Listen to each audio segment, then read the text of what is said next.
Jean, chapitre 10.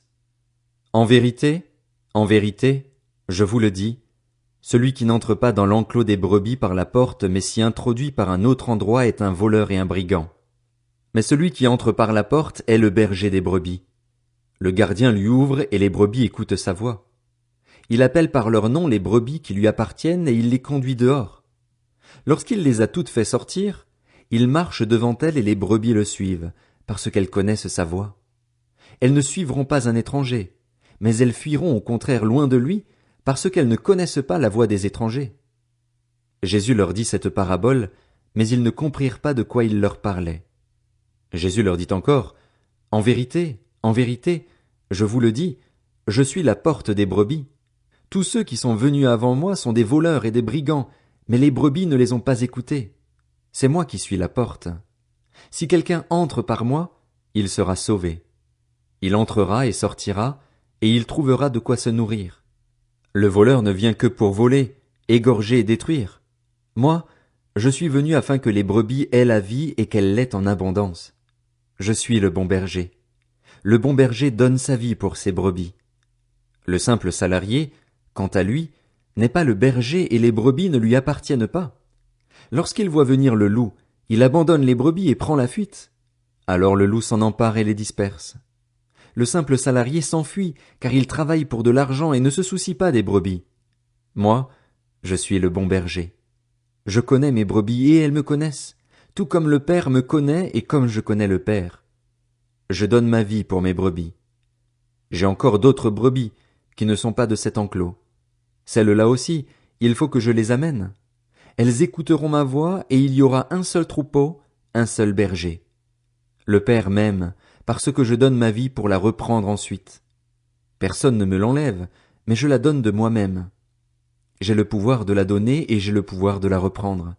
Tel est l'ordre que j'ai reçu de mon Père. Ces paroles provoquèrent de nouveau une division parmi les Juifs. Beaucoup d'entre eux disaient « Il a un démon, il est fou, pourquoi l'écoutez-vous » D'autres disaient « Ce ne sont pas les paroles d'un démoniaque. Un démon peut-il ouvrir les yeux des aveugles ?» On célébrait alors à Jérusalem la fête de la dédicace. C'était l'hiver. Jésus marchait dans le temple, sous le portique de Salomon. Les Juifs l'entourèrent et lui dirent « Jusqu'à quand nous laisseras-tu dans l'incertitude? Si tu es le Messie, dis-le-nous franchement. » Jésus leur répondit « Je vous l'ai dit et vous ne croyez pas. Les œuvres que je fais au nom de mon Père témoignent en ma faveur, mais vous ne croyez pas parce que vous ne faites pas partie de mes brebis, comme je vous l'ai dit. Mes brebis écoutent ma voix, je les connais et elles me suivent. Je leur donne la vie éternelle. Elles ne périront jamais et personne ne pourra les arracher à ma main.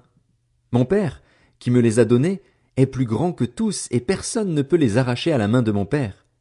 Le Père et moi, nous sommes un. » Alors les Juifs prirent de nouveau des pierres pour le lapider. Jésus leur dit « Je vous ai fait voir beaucoup de belles œuvres qui viennent de mon Père. À cause de laquelle me lapidez-vous » Les Juifs lui répondirent « Ce n'est pas pour une belle œuvre que nous te lapidons, mais pour un blasphème, parce que toi, qui es un être humain, tu te fais Dieu. » Jésus leur répondit « N'est-il pas écrit dans votre loi, j'ai dit, vous êtes des dieux?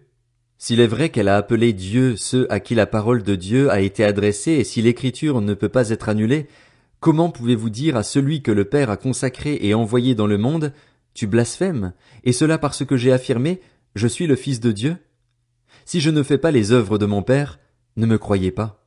Mais si je les fais, même si vous ne me croyez pas, croyez à ces œuvres afin de savoir et de reconnaître que le Père est en moi et que je suis en lui.